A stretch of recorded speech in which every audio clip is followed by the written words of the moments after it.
Oh, now I got to think of a cool intro. Um, Marnie has a meltdown.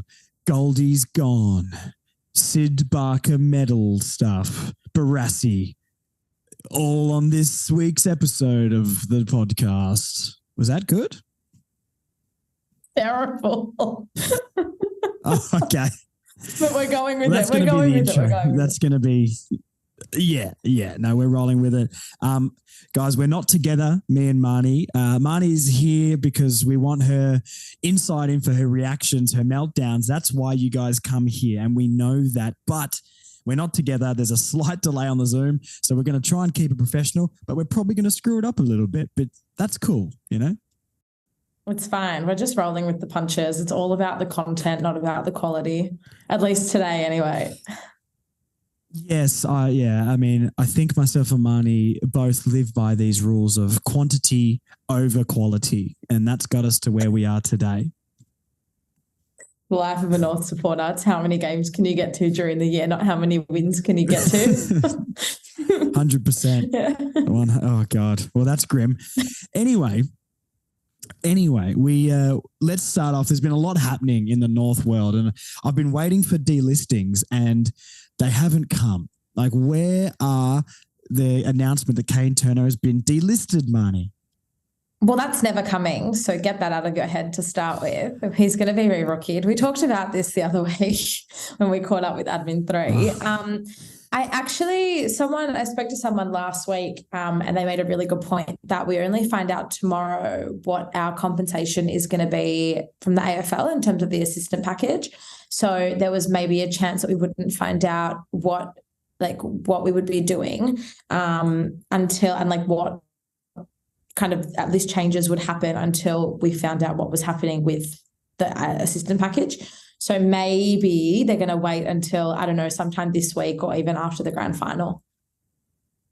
Yeah, okay, interesting. That makes sense. Here's the hardest hitting question of the podcast, Marnie, and it's all simple from here. Did we strategically get rid of Todd Goldstein to free up space for Kane Turner's contract extension? Yeah, the man's on big bucks. I mean, you got to do what you got to do, right? Soz Goldie, KT's here. Get out the door, mate. Door's there. Don't. Every time I think about Todd Goldstein not being at North next year, I want to cry and just I honestly did cry. I still haven't watched his video to the fans. I actually can't bring myself to do it. I haven't watched it either because there's two sides to it. One, I don't want to watch it because I don't want to accept, and let's go into Todd Goldstein now. We'll get straight into it. Todd Goldstein has obviously said he's not going to be at North next year. They were very quick to Viney put out statements and things like that, and the club put out a statement, and then he was very quick to do a video for all of the fans. And I watched little clips of it, or I've seen bits of it, but one, I don't want to believe it's true, and two, I already kind of know what he's going to say, and I'm not sure. He's a legend and I always love him, but I don't know how to feel. And then I'm kind of like, I don't really want to listen to you just say it's time for a new challenge or something like that, you know? But we know that's not true. So, I haven't watched the video because I don't want to face the reality of it being true, I think it's not the same as Cunnington and Zeeble. Their careers are over. They're both retiring. There's no more football for them. But Todd Goldstein's decision to leave the club is hurtful, especially because over the years there's been so many rumours that he's been approached by XYZ club and he's constantly knocked them back. So you kind of thought, okay, he's probably going to be at North for life and this will probably be his last season. But it just seems like North have probably offered him 1 year, whereas another club's probably offered him 2. And I don't blame him. Footy is a great career. It's great money, obviously, in this economy. We were just talking about it off air before we jumped on. I don't blame him. But on the flip side, I know this hurts me to say, there's no way that he is worth a 2-year contract. His body, he was still a very good asset to the side this year, but he played alongside Cherry for most of the year. And he definitely slowed down as the year went on. I think, and I don't know what the club offered him. If it was a year, I would have offered him a year with the trigger if he did, play a certain amount of games and he would get that second year.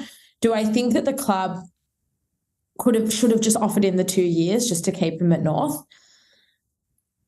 Hard to say right now, because I hope that there's a bit of action happening during the off-season and the trade period where we'll bring in another ruckman, because Tristan Xerri is not our number one ruckman going forward, no matter what spin they want to put in it, no matter what they've said in that email. It's bullshit, okay? And you and I have spoken about this. Marnie did say that he's going to take the number one ruck spot. That was going to be my next question. How did you feel when you read the quote, it's time for Xerri to take the number one spot? I don't need to say anything. Look at my face. No one else can see it except for you. After everything you and I have discussed horrific, on this guys. podcast I can't even. After everything you and I have discussed this year, I feel like I've said enough to know, for people to know how I would feel about this. Just, he won't be the number one ruckman next year. And if he is, I've said this before, I pray for this club, because it's not just the ruck position. You could say, oh yeah, the ruck position's dead. Like we've spoken about this before. It's not about that. He's not a good footballer. He's not a good footballer at all. Okay. Hugh Greenwood in the ruck has more of an impact because Hugh Greenwood's a good footballer. Okay. He can actually have an impact around the ground. I've spoken about this, gone black and blue in the face this year. So I don't need to repeat myself on that and how I feel about that. It's just, yeah. And even with playing alongside Goldstein, he was still no good. Yeah, no, you don't have to convince me, Marnie. I think did we say this on the podcast, or did someone send me this stat? I think someone might have messaged me. Look, this isn't meant to be a Tristan Xerri chat. We'll go back to Goldie after this, but I'm pretty sure someone messaged me and told me. It always turns into a Tristan Xerri bashing all the time. I know, you're totally right. It does. But it's his fault for not being very good. But I'm pretty sure Tristan Xerri took 3 marks, not just contested, 3 marks in 6 games of football at the end of the year. So, look, we'll go back onto Goldie, but you are totally right. The ruck position is, I think, all as crucial, if not more crucial to, recruit than a defender. But we'll go back to Goldie. What do you think we do then? Do you think we recruit, or do you think Goldie goes on to Essendon and plays very much? Like, give me your thoughts. Let's go to the Essendon side of things first. Why do you think they want him? Because he's a good ruckman. And I guess it's one of those things where, and I think we've seen it over the years. I think a really good example is Paddy Ryder when he went late in his career to St Kilda and he worked alongside Rowan Marshall, and Rowan Marshall's developed really, really well on the back of, he's a very good player, Rowan Marshall, but I'm sure having worked with Paddy and alongside Paddy probably really helped in terms of career development. So that is a really, Sam Draper is an up-and-coming ruckman. He's a good ruckman, but, maybe working alongside someone like Goldie will really just elevate his game a little bit more.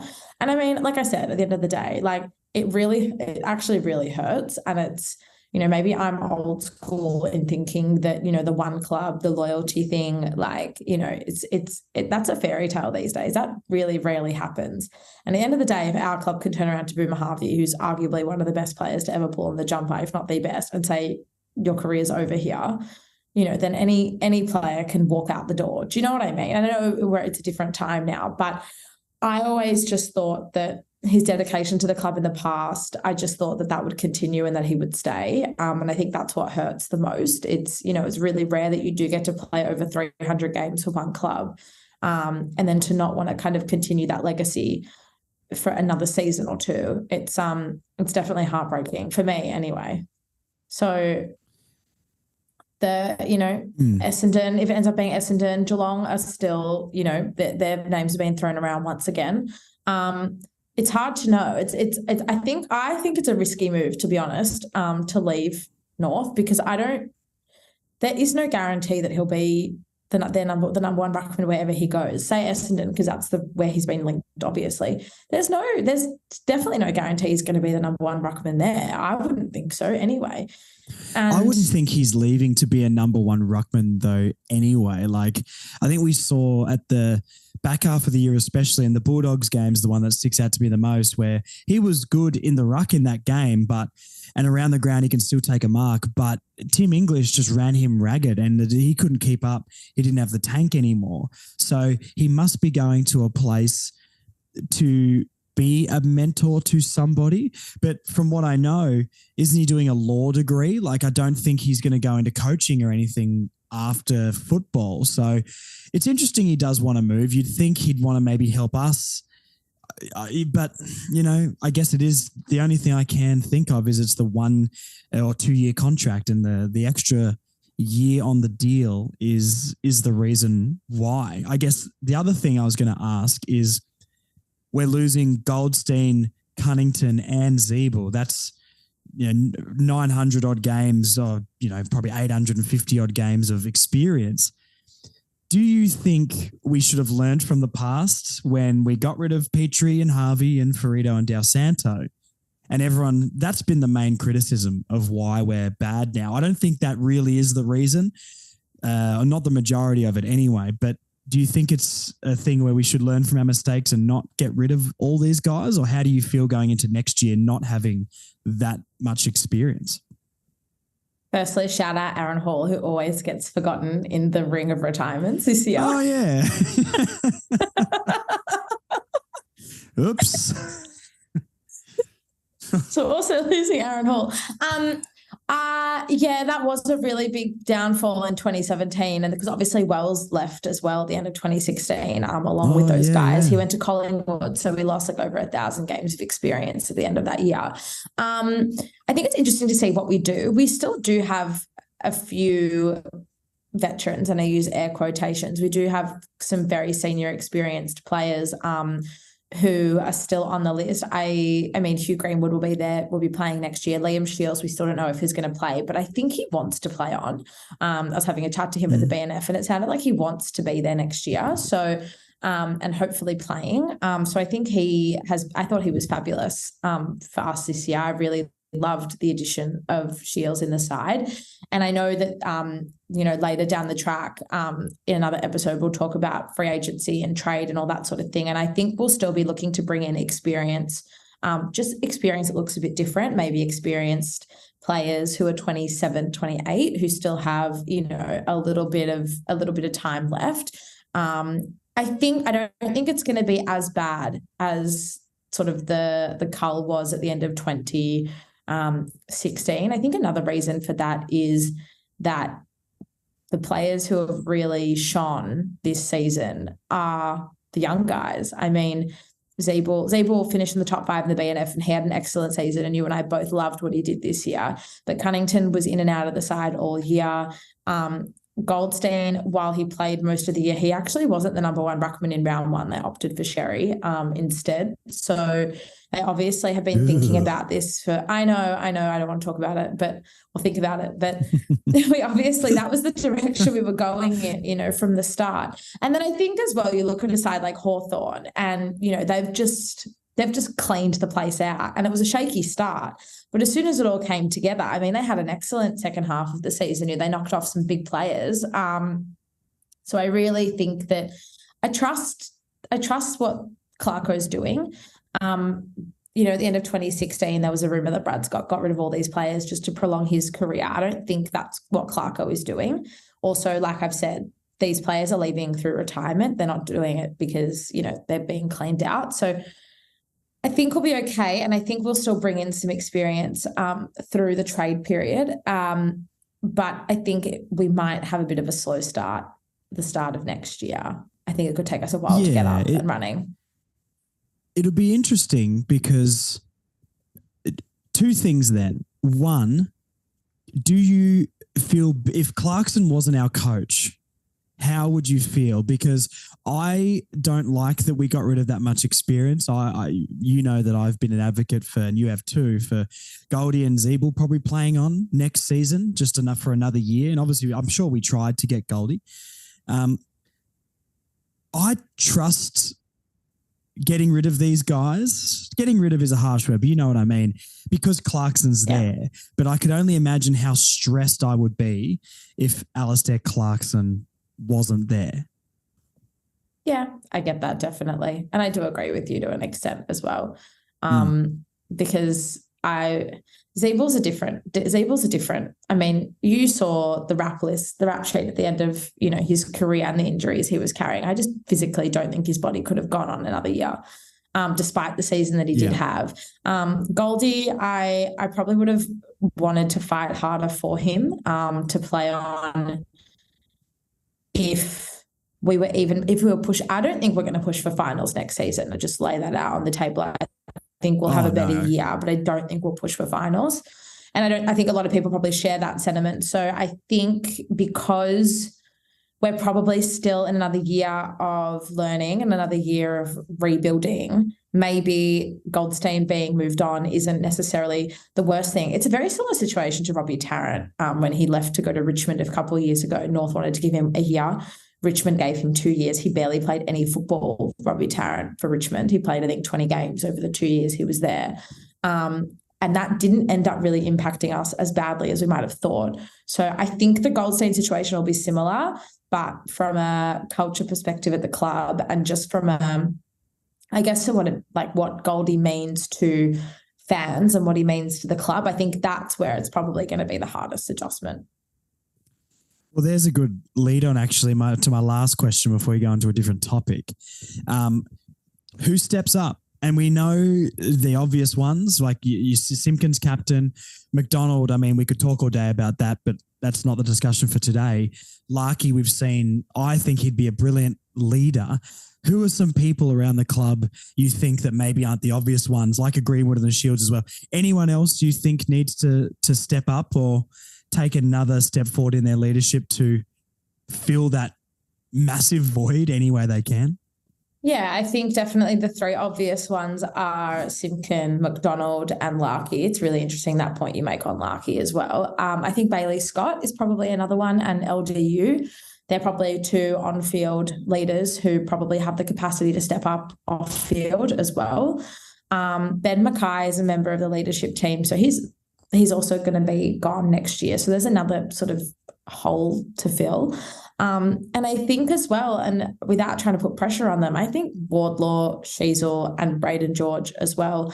Obviously we haven't seen anything on Braden George on field, but we know he's charismatic. We know he's got that real incredible energy and excitement about him. And these are the guys of the future. I mean, Harry Sheasel's just won our best and fairest. I mean, that's as much leadership as you're really going to get from anyone in their first season. So I think those three guys who we all think really are going to be three of our biggest players moving forward. And really, they'll be probably leading the charge towards our next premiership, along with Nick Larkey. I would say the four of them are probably really, and then LDU, you probably throw in that mix, and Scott. So, that's your group there. That's your core group. And I think, there's nothing like setting standards and being leaders that are coming from your youngest players. So I really expect all of them to step up next season because they want to, not because they feel like they're pressured to. I think they love the club and I think they're invested in where we're going.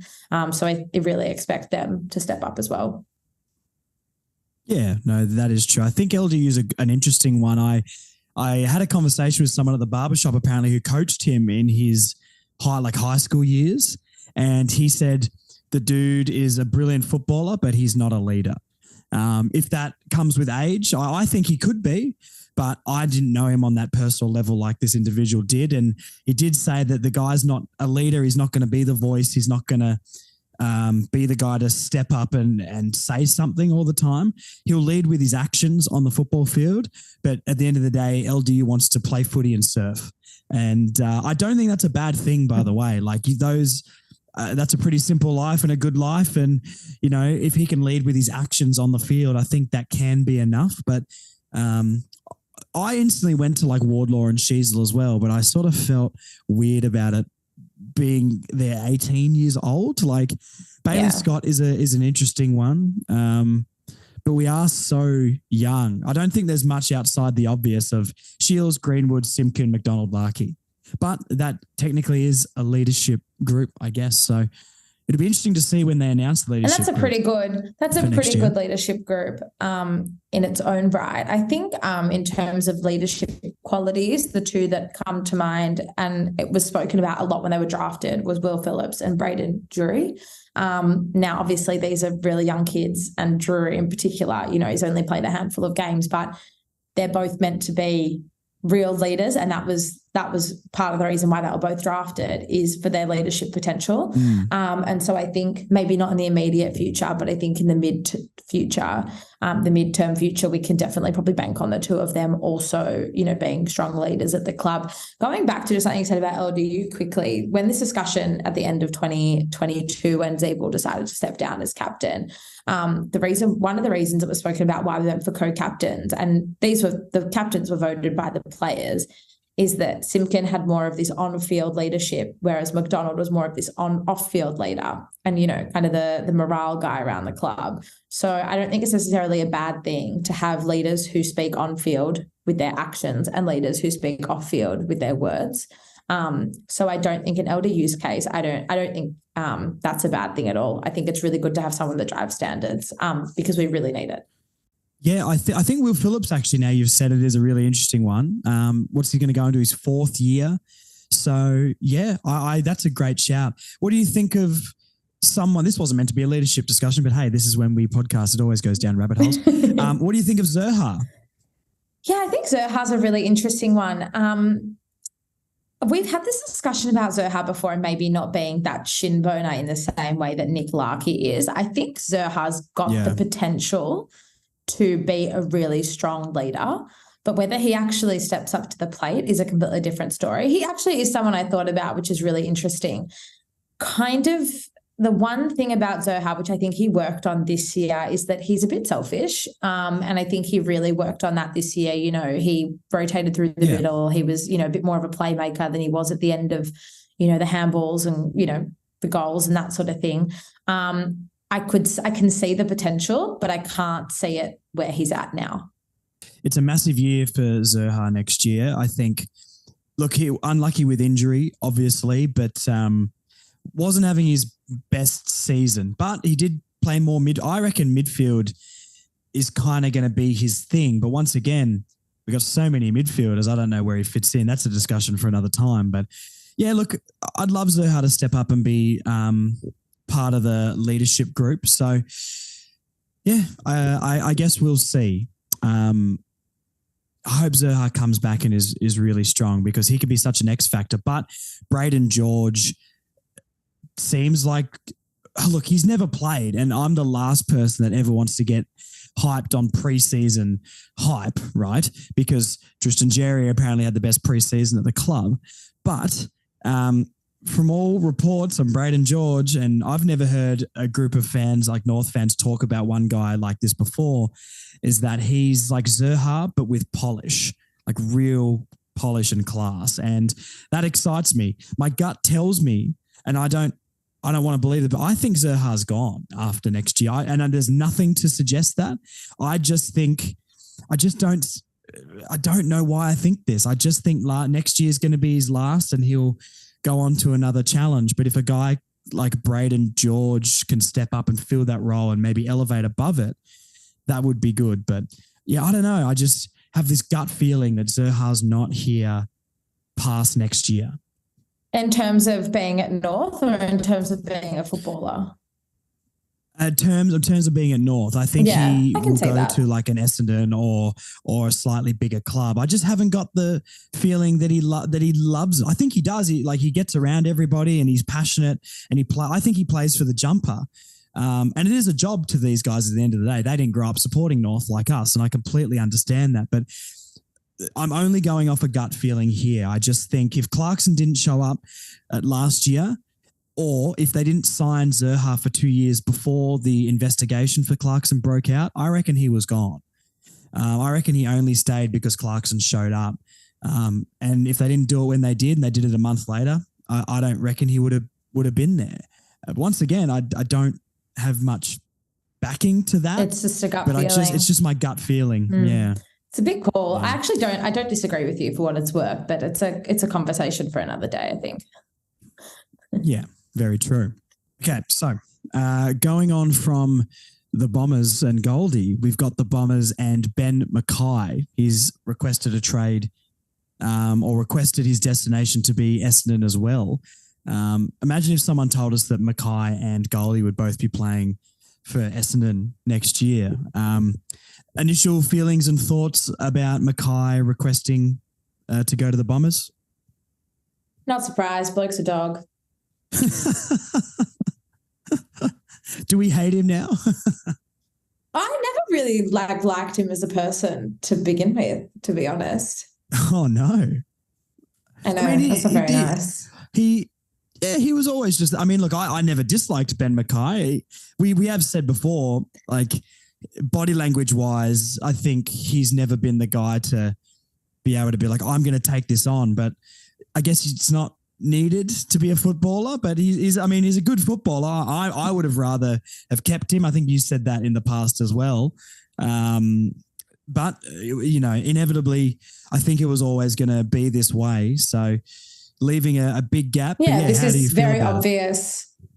No, it was really obvious. We've spoken about this multiple times throughout the year. I never thought he would want to stay. It's sort of the same way I felt about Horne-Francis 12 months ago. No part of me thought that Horne-Francis would stay, and no part of me thought Mckay would resign. Depending on what Essendon's offering him, and I've heard it's, you know, $750,000 a season to $800,000 a season. So that's just an exorbitant amount of money.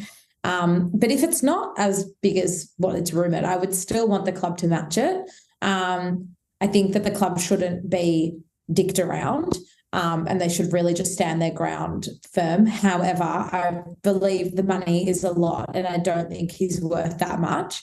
I think it's interesting. He's played 70-odd games in 7 seasons. That's not a lot of football. And there was a report that came out during the week. I think Channel 7 had reported that, you know, the medicos had some questions around his knee. We know that his body's fragile. It's obviously just an attempt to cheapen him. That's not a good thing for us, though. Like, that's bad. We know he wants to go at this point, and I don't want him to have any injuries, because then that might decrease the money, I guess. You know, well, that's the only reason why that report came out in the first place, is Hawthorn trying to cheapen his value, to be honest. It's just Hawthorn trying to mess with Essendon. I don't think it's worked. I still think that Mckay will go to Essendon on upwards of $750 a year. And we'll take pick 3 and we'll figure out what to do with it, you know, closer to the draft. But nothing about the situation surprises me. But like I said to you, if there is some, and it's a very small chance that Essendon turn around and say, oh, we're only offering you whatever, $650, $700 a year, I still think North should match it. I think we should definitely stand our ground, because he's a very, very valuable player. Do you think, and I completely agree with that, do you trust North to make the best out of this situation, though? Because there's always a part of me that, until maybe, I think we've done pretty well from the Horne-Francis deal.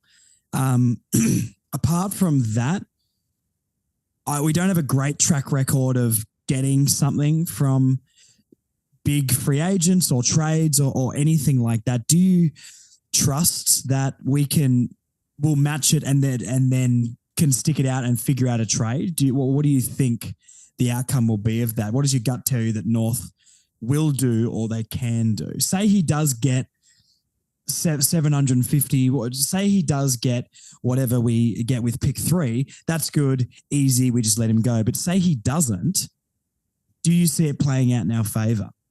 Yes.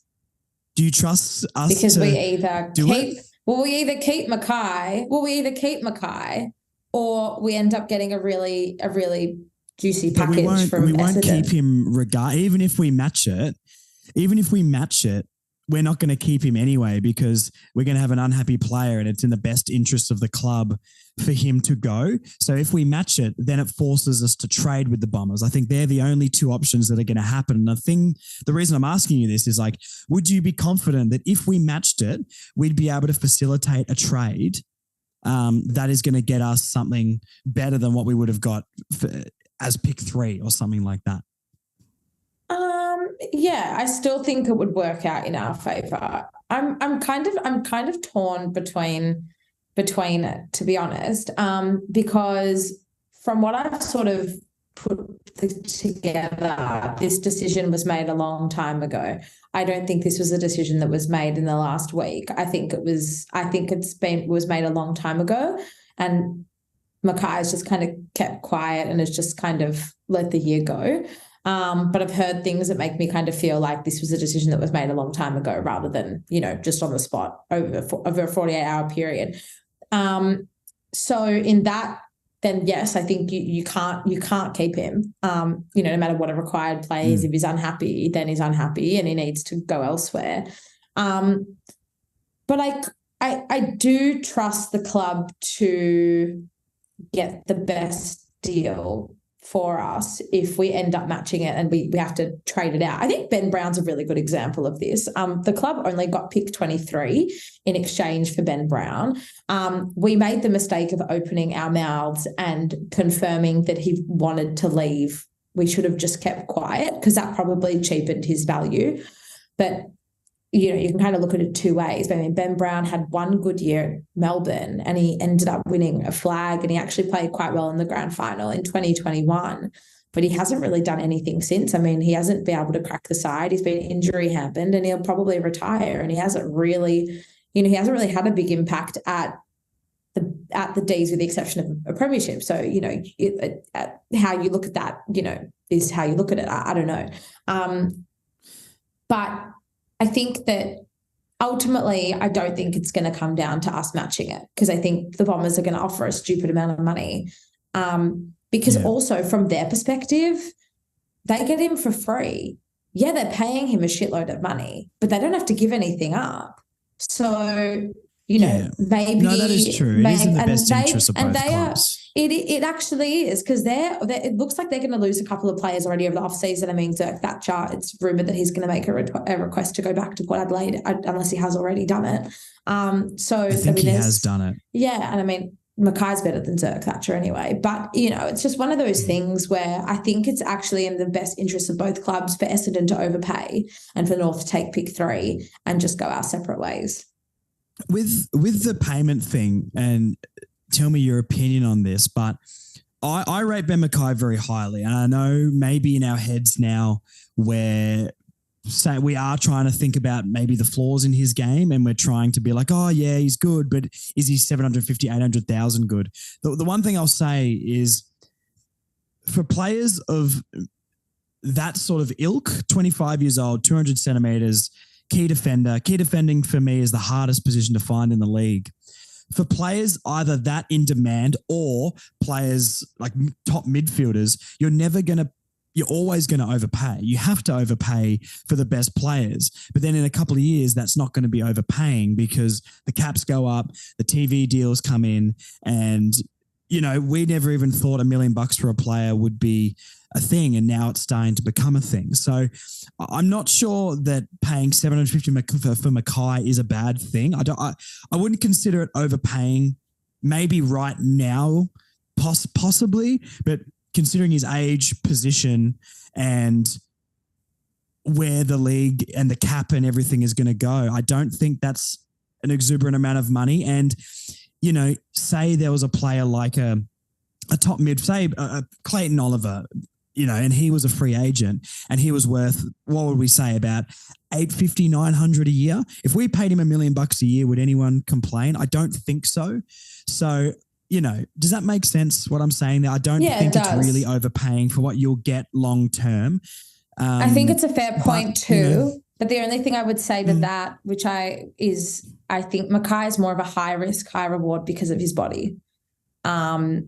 He's had injury problems, and there's a reason why he's only played 70 odd games since he's come over to North. If you can get his body right, I think it's a no-brainer. But to me, I think you're paying $750 to $800 on potential, rather than what you're seeing in front of you, because while what we've seen is good, it's quite a small sample size when you think about it. And even if you think about his year this year, he was pretty inconsistent. He wasn't, his best is brilliant, and I'm not denying that, but we didn't see his best week in, week out when he was on the park.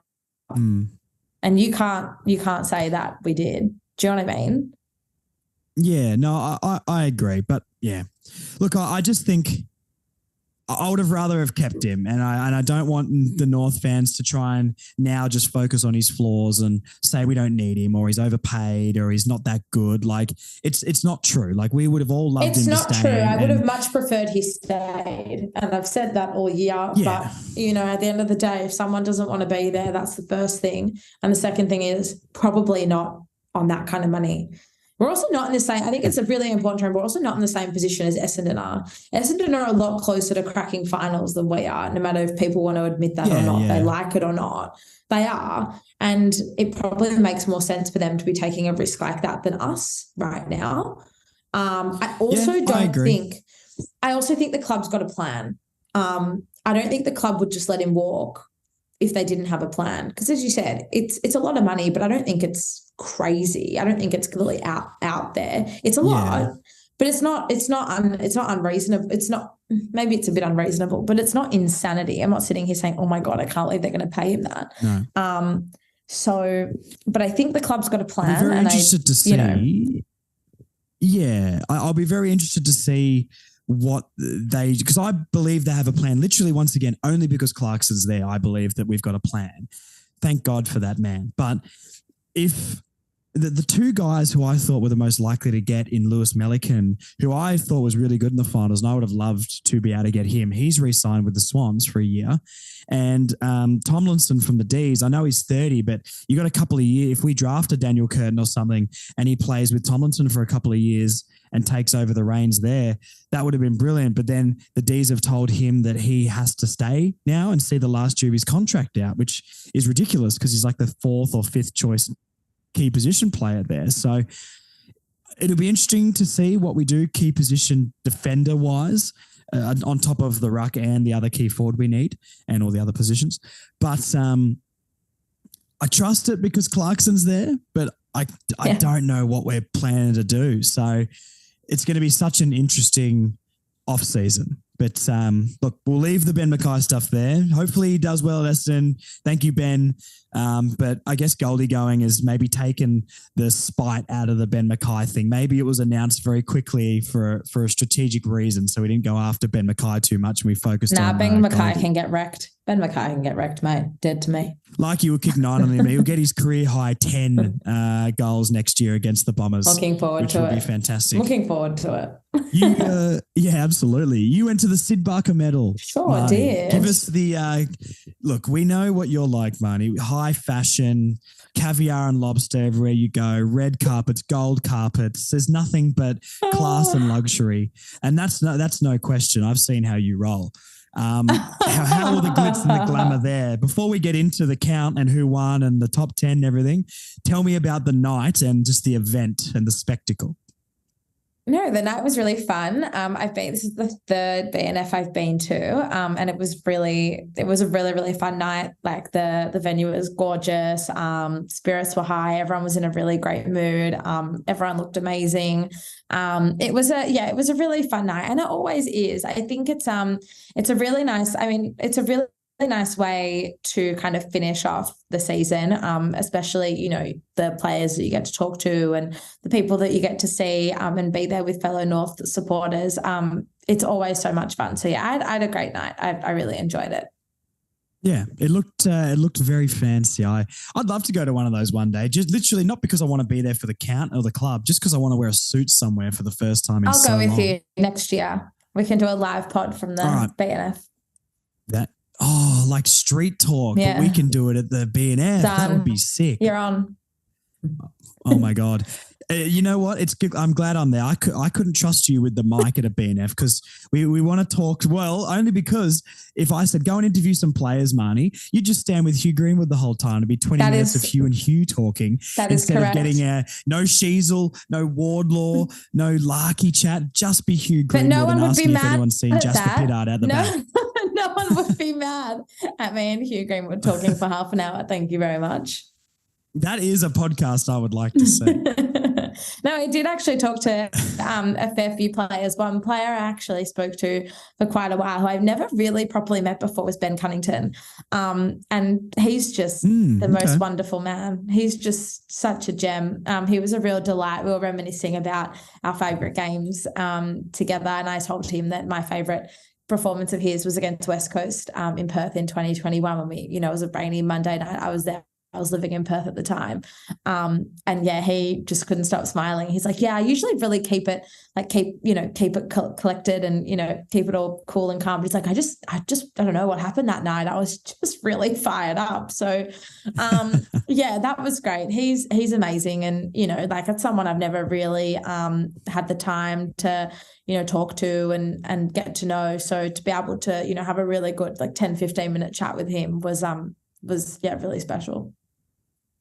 That's awesome. That's awesome. Look, hopefully you can pull some strings and get me in there next year, Marnie, because we know you've got friends in high places, and use those connections of yours. All right. Okay. Next year we're on.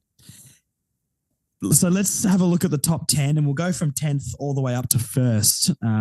Just a quick comment on the players in the top 10. Let's not try and ramble too much here.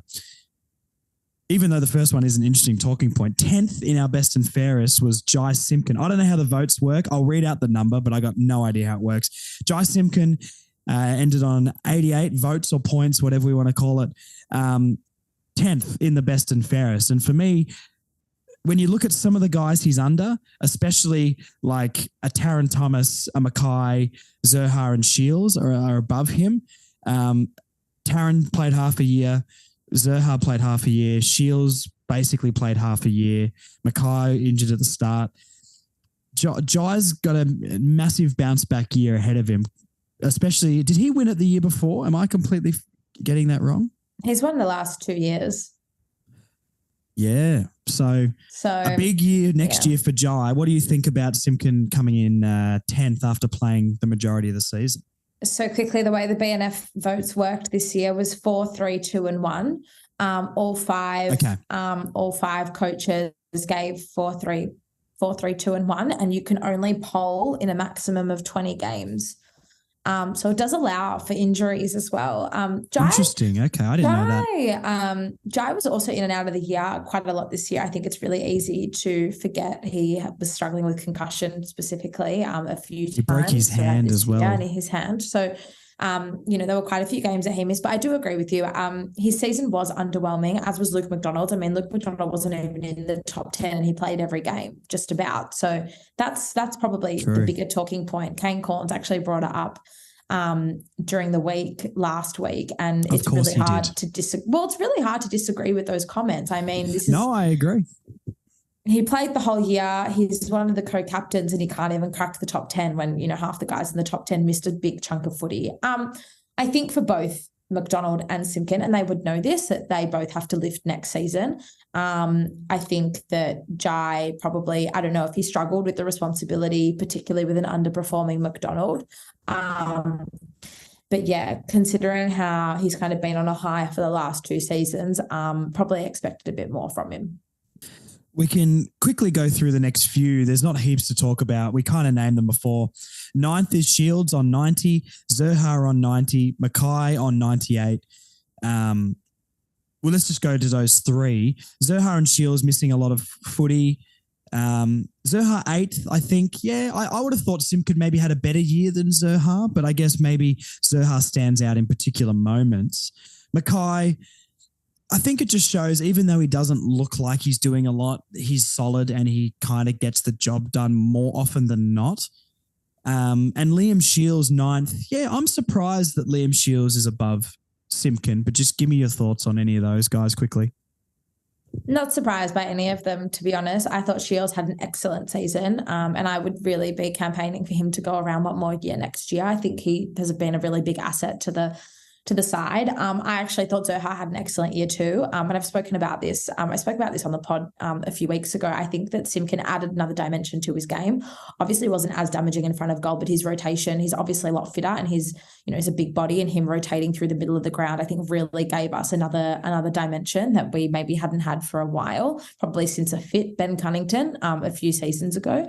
And Mckay, I mean, like I said, we can talk about, all the flaws in his game, as you said, but he is still a quality defender. And while he did miss some footy, I thought he did have a really good season when he was on the park. And I think that all 3 of them, I think they're all top 10 worthy, in my opinion, their seasons. I think Zerha probably would have surprised some, but I think he deserves to be there. Taron Thomas finishing 6th in our best and fairest after missing majority of the season. Is that just showing what he can do and what he can hopefully bring next year? He's our best player, without a doubt. He's our most talented player. And I think that him finishing 6th is icing on we really need to fight hard in the next 12 months to keep him and keep him happy. And, you know, I think he also has a lot of work to do personally. Don't get me wrong. I'm not saying the club needs to fall to his feet, but I think we've got to find a way to keep him happy and keep him motivated and keep him at North, because he's got limitless potential, to be honest. And I think he's such an important player and such a talented player and is a game changer. And I think he's a premiership piece, in my opinion, you know, of the puzzle. So I think that, we really need to do everything we can to keep him. Zeeble 5th and LDU 4th.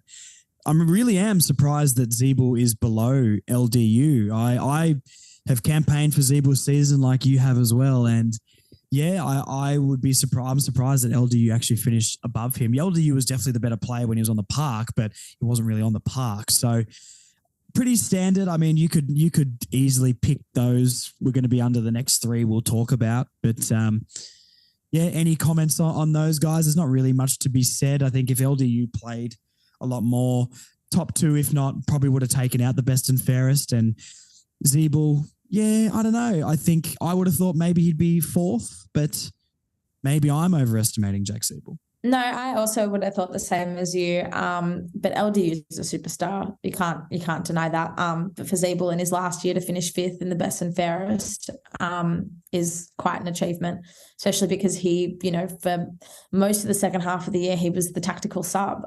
So he wasn't playing full games often.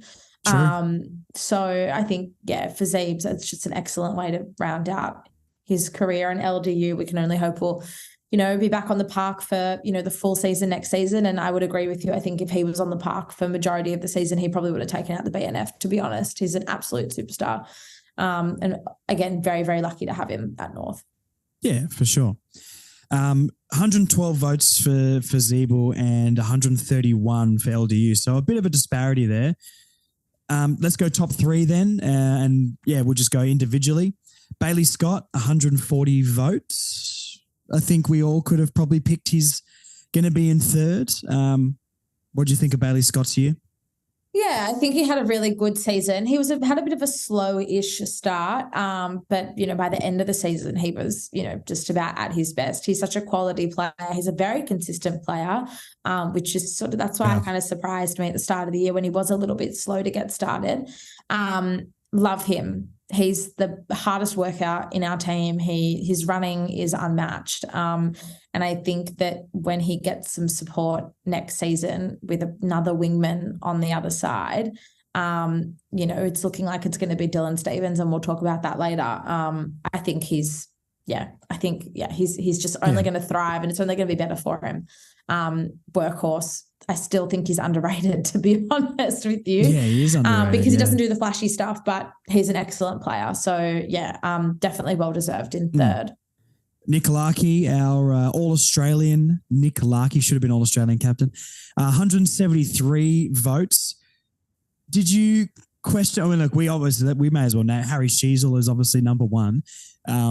Did you think Nick Larkey might slide in at number 1 over Shees, or did you always know it's going to be the big Shees dog? No, I thought that Sheasel would win it, but I thought that Larkey should have won it, and that takes nothing away from Harry's season. Yeah, Harry, I mean, obviously Shees had an unbelievable season, and there's no denying that, and all the accolades, you know, they sort of speak for themselves, but I think Larkey should have been the winner. These votes, you know, and these awards very rarely do, you know, recognize, you know, they're not really built for a key position player unless they've had the most exceptional season, like, you know, Robbie Tarrant had, or Scott Thompson, or Todd Goldstein. Otherwise, you know, it's mainly a ball winners award. Nick Larkey should be our captain, though. This is the one takeaway I actually took from the entire night. I've seen a lot of talk, and you've even mentioned it, Josh, throughout the year that you thought that Larky maybe should be our captain. I always I've really thought that the decision was correct at the time with McDonald and Simpkin until the BNF. And listening to Nick Larky speaks like a captain, speaks like a leader. Yeah. He gave 2 speeches throughout the night. He was awarded Shinboner of the Year and he stood up and spoke, and then he, addressed the crowd again when he came runner-up in the award, and he's inspiring and he's passionate and there's so much care when he speaks, and he really knows how to kind of command a room. And I really think that the club, while I love Simpkin and I love McDonald, I think the club probably should reassess at the end of next season, give the boys another year and see how they go. But the way Nick Larky talks, even, and again, it doesn't take anything away from Simpkin or McDonald. Simpkin addressed the crowd at the start of the night and he spoke very well, but he wasn't as concise as just the way that Larky speaks. I almost can't describe it. It just, other than he sounds like a captain. So I definitely think that the club should reassess that at the end of next season, I should say. Yeah, I mean, if Simpkin and Larky were sort of co-captaining, I'd be pretty happy with that. I still like the dynamic of a captain and a vice captain. I still think that should be a thing. I wouldn't mind dual vice captains as well. I'd still be backing Simpkin to be a good captain. I think he's really got it in him, and he had a bit of a down year, but next season, if he gets back to the form that he had the last 2 seasons, he's more mature. It's a younger playing group, so now he can take the reins really, instead of having Zeeble and Cunnington and Goldie still playing all the time. Maybe it felt a little bit like, well, I'm the captain, but these guys have done it. I think next year I back Jai to be the captain that we think he can be. But yeah, I think you chuck Larky and I guess McDonald as well as like a co-vice captain, and then the leadership group under them. But Larky at minimum a vice captain for me. I agree with you. I didn't go to the night, obviously, but the way he speaks after games and interviews and things like that, the passion he shows on the field, and you can see him barking orders on the field. He's just He's actually just extraordinary. It's the only way I can really describe it. And he had the most unbelievable season. So, and his commitment to the club is just absolutely incredible. And as a supporter, I think that's all you can really ask for at the end of the day. So really hoping there's some others who take his lead. But on the flip side, she's had an unbelievable season, and to be able to do what he's done this year is just phenomenal. And I really think that, the way, he spoke about the club too, and he absolutely loves the club, and that you can't ask for anything more really, especially, from a kid. And he's a nice kid too. So I'm really looking forward to see him, hopefully we do recruit a couple of positions, sort of running off the halfback so he can start to push further up the field. I think that's where he's going to have his greatest impact. And that's scary to think, because he basically took out just about every first year award and the BNF as well. A very, very, very special player on our hands with him. Yeah, no, it's very true. I mean, he was definitely the most consistent, I know, and they are set up for the smaller guys and the midfielders to sort of win these awards. How do you feel about a first year player being our best and fairest? I thought that I would be a bit weird about it, but I'm fine with it. I think that most of our best players were in and out of the side this year with injury. LDU, Taron Thomas obviously only came back halfway through the year. So Howard was in and out, Simpkin was in and out. So Harry was our best player, and rather than it be something that's disappointing, I think it's something to be excited about. Our best player is a player for the future. He's a 15-year player at the club. He's not someone who's out the door. Yeah. And that's what we spoke about earlier. He can set the standard, and if these young guys can set the standard, then, what more can you really ask for? No, very true. There was a couple of other awards. I probably need to bring them up here unless you know them off the top of your head. There was like community awards and things like that. I might just get the page up here and I'll see if I can just read them out quickly. We don't have to talk too much about them, to be honest, because I didn't really know that they were a thing, to be honest. But What else have we got here? Is that mean? Is that a mean thing to say? It's clearly not as important as a Syd Barker, but anyway. No, very true. The problem I've got right now is I've got a Band-Aid on my thumb because I cut myself at the barbershop and I can't scroll on my phone properly. So I'm that texting is the like most, everyone's that's mum. the most first world problem I've ever heard. Marnie, a problem's a problem, okay? Anyway, the Mazda Excellence Award to Harry Sheasel. We got the Glenn Archer Shinbone of the Year. Fantastic. That's the one I'd be wanting to win. I love Glenn Archer. Nick Larkey got that. Jaden Stevenson, the Peter Scanlon Community Award. Mm-hmm. And what does it say? For his tremendous work with At Heart Kids. That's nice, Jaden. He did model our disgusting Good Friday Guernsey, as much as the course was beautiful. Of course. The Guernsey was just yuck. And of course, Sheezer won the best young player. They should name it the Jason on Francis best young player for North. Maybe next year we can pitch that to the club. Let's do it. But yeah, they were the other winners on the night. Well done to everybody, I guess. And you'll see me and Marnie doing street talk there next year, I guess. Yeah, that doesn't get you to buy tickets. I don't know what will. Yeah, you're totally right. You're totally right. I'll be doing the street talk while she's chatting to Hugh. Give the people what they want, me and Hugh Greenwood. You're totally right. Last few talking points. Ron Barassi passed away, our coach from the 70s premierships. Very sad. I'm not old enough to really know much about Ron Barassi. I'm not going to pretend like I do, but a big North figure, part of our history.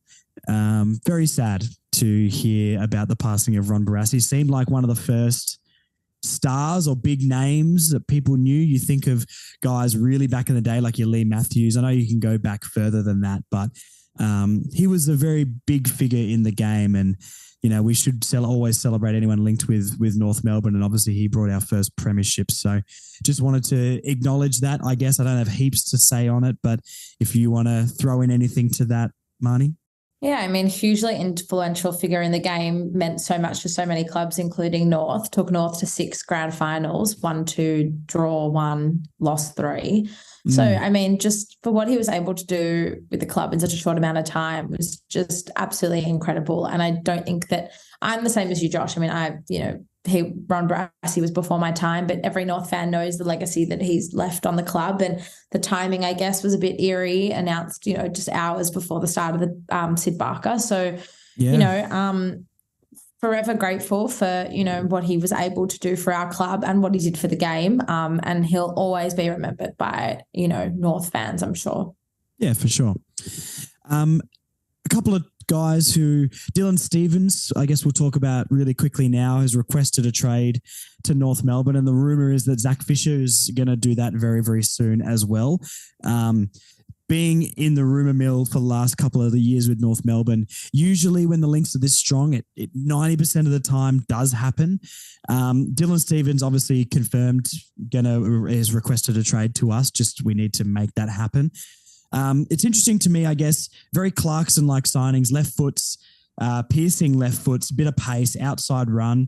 Do you see that this is a thing that Clarkson's really targeting to sort of start to do what we know he does best? Yeah, I think it definitely offers us a lot of versatility. You touched on Dylan Stevens earlier in the show. He's really going to complement Bailey Scott on that other wing. And Carlton fans, I've spoken to a lot of Carlton fans about Zach Fisher. They rate him really highly. A lot of them have just said that they've underutilized him and that he lacks confidence. But, just give him a good string of games and, really just make him believe that, he is the player that he can be. And I think both of them would be great additions to the side. I think Zach Fisher's a really interesting one. He is really versatile, but I'd love to see him replace Shees down back and then, kind of give Shees that freedom to waltz, further up the ground, as I've touched on earlier as well. So I think both would be really great additions to the side.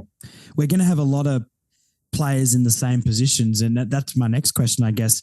How much is McDonald, Archer, Goda, Bergman all off that halfback, even Curtis Taylor on the wing, and if Simpkin has to move out to the wing if we get a Harley Reid, and there's just an abundance of these similar sort of players. Are you concerned about that at all? I mean, obviously we know key position players are way more crucial than guys like the guys that we're recruiting now. But are you worried about that, or do you think there's plenty more to come, or just how does that make you feel?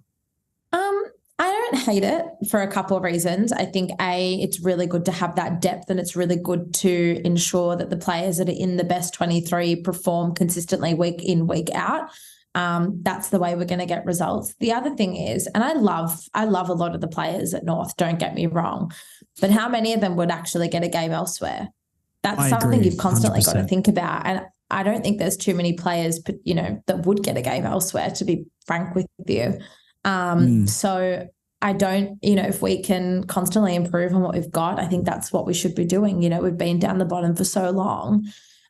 We've got to start making some big changes to be able to climb back up the ladder. And I think both of these, Stevens is a winger, and we don't have a second genuine winger. We've got Curtis Taylor and Eddie Ford, who have both rotated off that second wing for most of the season, and both of them are great players in their own right, but neither of them are these genuine wingers.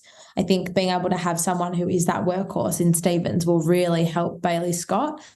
And I think that Fisher will take the place of Sheasel to allow Sheasel to go forward into his, and into the midfield and play in the forward line where he should be playing. I don't think he's replacing he's replacing a guy that needs to be playing up the ground. So I think both of them are really smart recruiting moves. And I think if anything, it's just going to put pressure on the likes of Arch and McDonald and Goda and Bergman to play better, to secure their spot. That's all it is.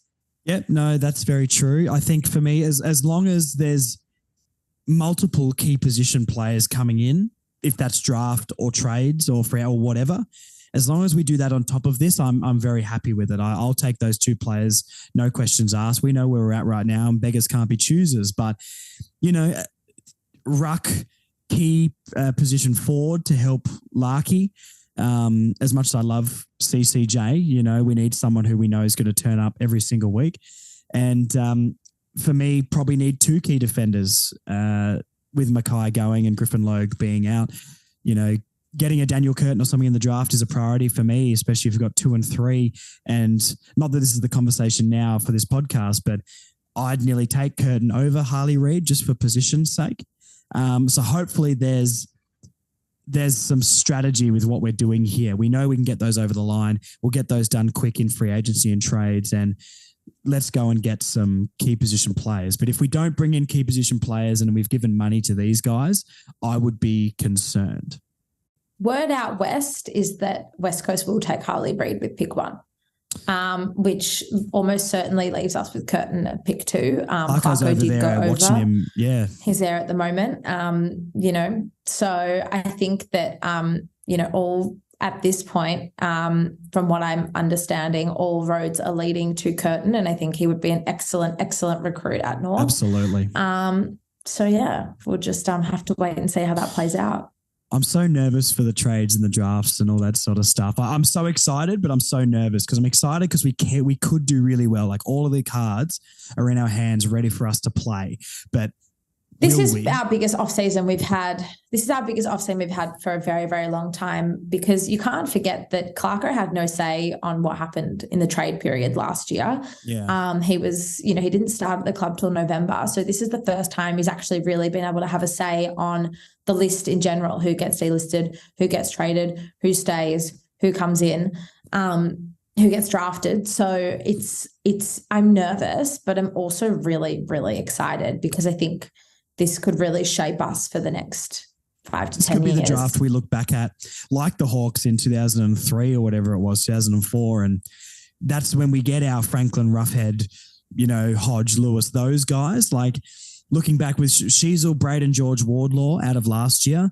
And then moving forward, we get a Curtin, a Nick Watson, whatever we're going to pick up at 14, which will drop down a little bit, we know. But could these 2 years build a spine and build a core of players? And Clarkson was talking about the spine when he was over in Western Australia. The reporter stopped him at the airport and said he knows he wants to build the spine of his team. So that gives me confidence we are going to get the key forward, the key back, and the ruck, hopefully.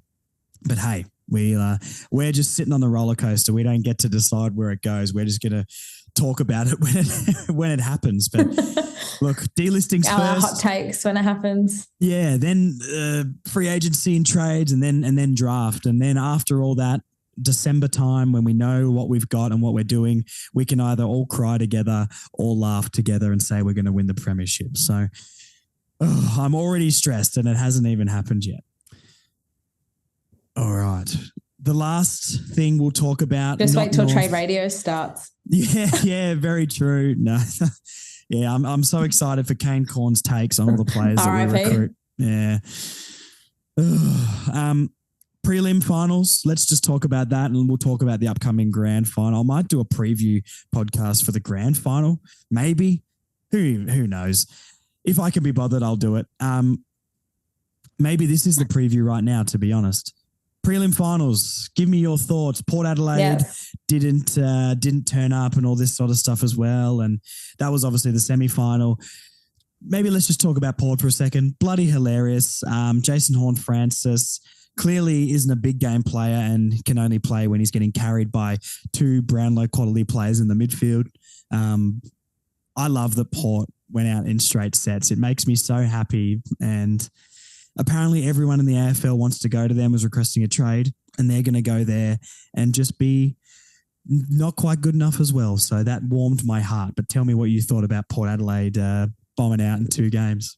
Yeah, I mean, Port are known for choking come September time. This is no news to anybody. This year it was just in straight sets rather than breaking their fans' hearts in the prelim like they've done more recently in the past few seasons. I'm over the whole Port Adelaide thing, to be honest. Good luck to them. Horne-Francis is going to be an incredible player. While he didn't step up during the final series, I think, with a bit more experience, he probably will, given the opportunity. I think that they had a good season. Obviously, it takes a lot to make it that far, but to fall over, it's further than we got. But at the end of the day, neither North nor Port won any finals this season. So we won just as many finals this year as Port Adelaide. And we won our last game of the season. We won our last game of the season, and Port didn't. So there you go. Take make that what you will. Look, as much as I don't want to be that fan, I know what fan I'm like, and I'm gonna consistently try to prove that Horne-Francis isn't good for the rest of his career. Yes, I don't really care, and hopefully Port Adelaide can go and do what they want, but I'm a spiteful fan, and I'm like a 14-year-old girl in high school, and I will hold this grudge for years until the exact time I know I can emotionally destroy you. This is the only Mean Girls version of Josh you'll get, but I just can't stand. It's going to be a long 15 years for you, Josh. It will be. It's going to be a long 15 years ahead.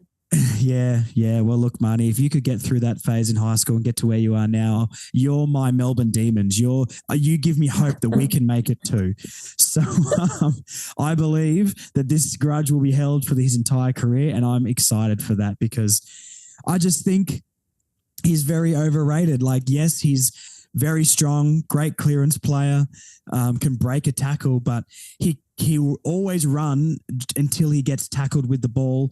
I don't think I've ever seen him kick it onto someone's chest. He just sends it long. And every single time, this happened every game in the finals as well. And this was one of the things that I thought I was making up to try and pretend that he wasn't, maybe he was worse than he is. But I'm pretty sure this is exactly spot on. Every contest, every ball up, he'll stand next to his player, and as soon as they bounce the ball, what he does is he pushes the player and he'll run to the other side of the ball up contest. The ruckman will tap it to the guy that he's been on, and his player will be gone out the back, and they'll get the ball away while Horne-Francis is standing there going, what happened? He doesn't really chase. He won't put pressure on, and he sort of walks around like a rooster with his chest out a bit. And look, I think he's going to be a good player as well. Don't get me wrong, but there are massive flaws in his game, which I think Kane Corns might be overcompensating for with the things he does well. But hey, look, I don't want to go on about it. That's where I'll leave it here. No more Horne-Francis chat this year because they're not playing anymore. But it'll be back next year for sure. I'm bitchy, I'm sassy, spicy, and I'm a mean girl at heart when it comes to footy players I hate. Well, guys, if North have another down year, that's one thing you have to look forward to. Yeah, 100%. You've got to look forward to Kane Turner to Aiden Core overlapping handballs to goal from outside 50.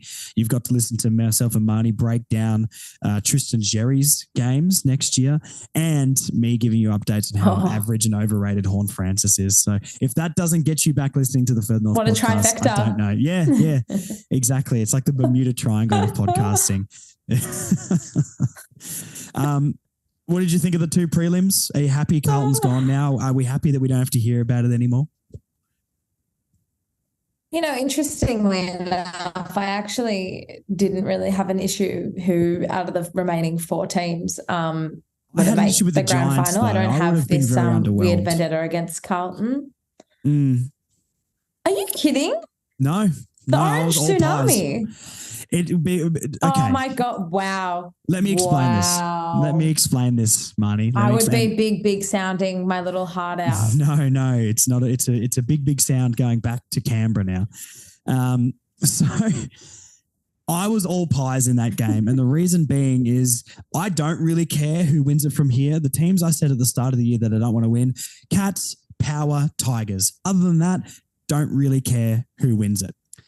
The Blues really made me hate them over the last 2 months. And as much as I would like to see Cripper, Kerno, all those guys win, because I got nothing against them or bad to say about them, the fans drove me up the wall, and I don't think they deserve any sort of happiness. So that was good to see them go. But all I want now is a good grand final. I just want a close grand final. And if the Giants are in there, there's a big chance, not a big sound, a big chance that they don't show up just like they did against Richmond in like 2017 or 19 or whatever it was.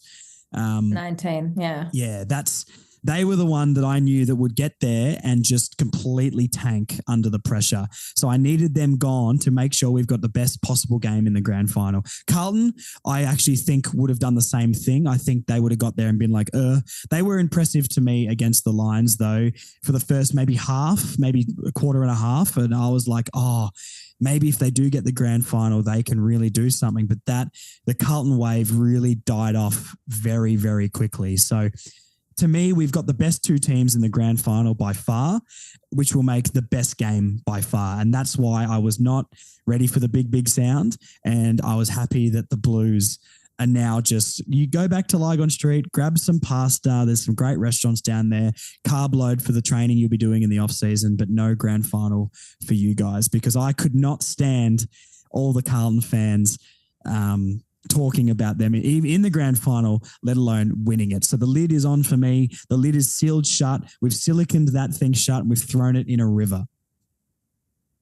The last night's prelim, so we're recording on Sunday, so last night, Carlton, Brisbane, their prelim was scarily similar to our prelim against West Coast in 2015. We got out to a really, really hot start, and it was all north in the first quarter. And why'd you bring that up? I mean, I'm not over because it. this is a North podcast. What do you want me to do? Sit here and talk about Carlton for the next 10 minutes? I'm not doing that. I'm trying to get some more fans listening to the thing, all right? Come on. Very, very similar. No, I disagree respectfully about that call on the Giants. I think the Giants were the most underrated side this season. To fall by 1 point to Collingwood on Friday night, they played an extraordinary game of football. I think that the way that Adam Kingsley has got the Giants thinking about what they can do and their ability to just blow everyone out of the water is incredible. The self-belief they have at that club is unrivaled.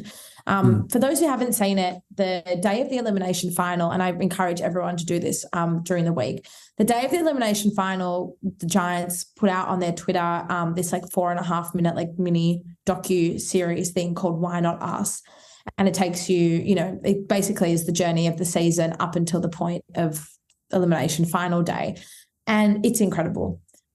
Even from the start of the season, they had an interview with Sam Taylor on radio, and he kind of said, yeah, we've had a really rough start, but we know that once all the pieces are put together, we'll be just as good as any team in the competition. And it argued they were just as good as any team in the competition.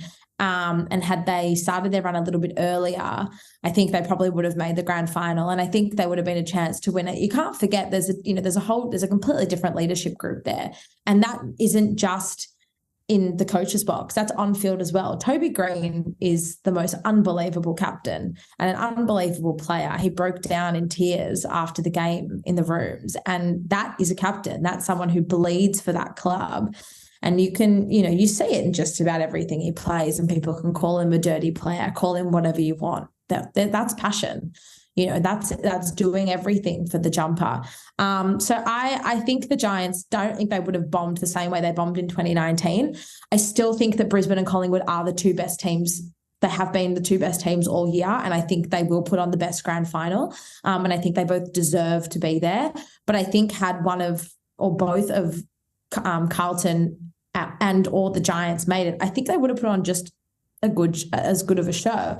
But having said all of that, I think it will be an excellent grand final. I think a lot of people think it's Collingwood's and they'll just take it. I wouldn't write Brisbane off. I think they look like a different side this year, even just with the addition of Josh Dunkley. Is the only real major addition they've had in that side from last year. But Gunston they've been around well. the mark for Gunston, but has Gunston played consistently all year?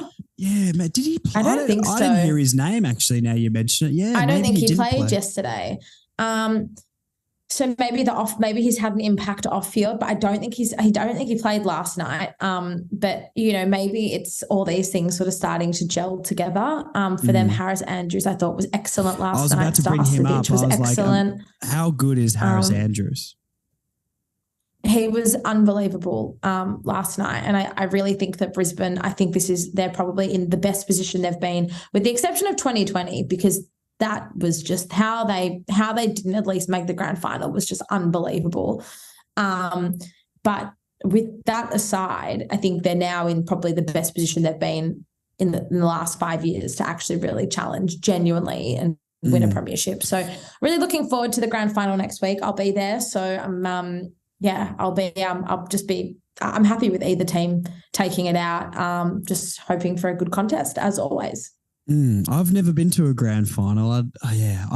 I'm already in my head not decided, but I just don't think I'll ever get to go to one. I feel like there's more and more corporate tickets being sold. I'm not MCC or anything. So it's like, I wonder if I'll ever be able to get to a grand final. But hey, if the podcast gets big enough, I can be like, hey, North, look at all the free content I've been giving you guys. Chuck us a granny ticket, would you? But look, we've got a few do years. us a solid. Come on, guys. But hey, who knows? Tip the game, Marnie, who wins the grand final? I think Collingwood will win it, but I think it'll be a close one. Who do you want to win it? I really don't have a preference. I know I don't like being a fence sitter, but don't be a fence sitter. Neither one team or the other. I would rather North win it, obviously. All right, you've got to pick a grand final winner right now. In 3, 2, 1, say the name. North. I hate you.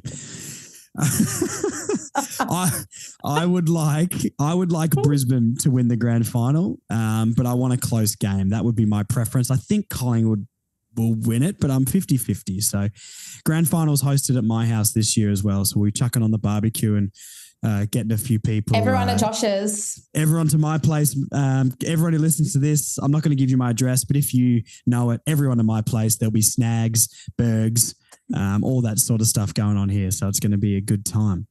I think that's basically everything. Longer podcast once again than I wanted it to be, or we talked about at the start, but hey, we shouldn't even bother talking about that, Marnie, when we do podcasts, because they're always going to go for a long time. But the longer ones do seem to get more listens, or people seem to like them. So maybe it's just the winning. When you and I get together, Josh, it's just a north-a-thon.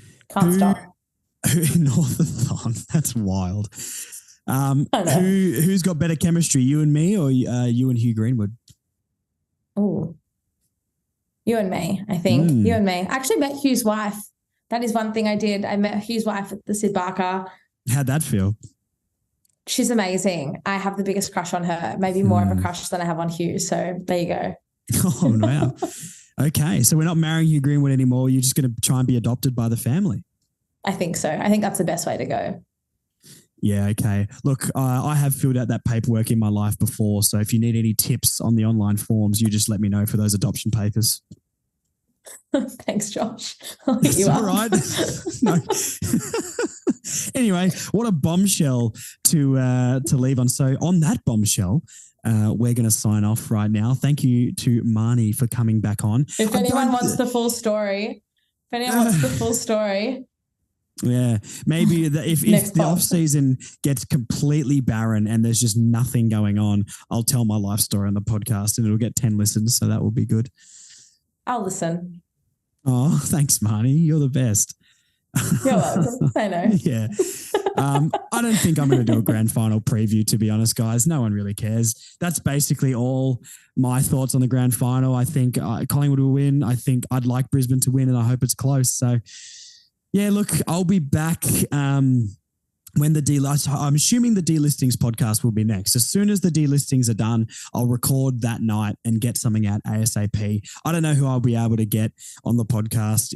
I'll try for everybody humanly possible, but if there's nobody, I'll just do it by myself. And then we've got free agency podcasts lined up with some new guests, trades, draft. It's all going to be going down. So Marnie will be back later in the year. Because we know you guys probably listen to it for Marnie more than me. And yeah, that's basically all I've got to update everybody on. Any updates from you, Marnie? Anything the people need to know? No, that's all. Okay. That's all from me too. Okay. Well, that's boring. Anyway, thank you for listening again, guys. At Further North Pod on Instagram, Further North Podcast on Facebook.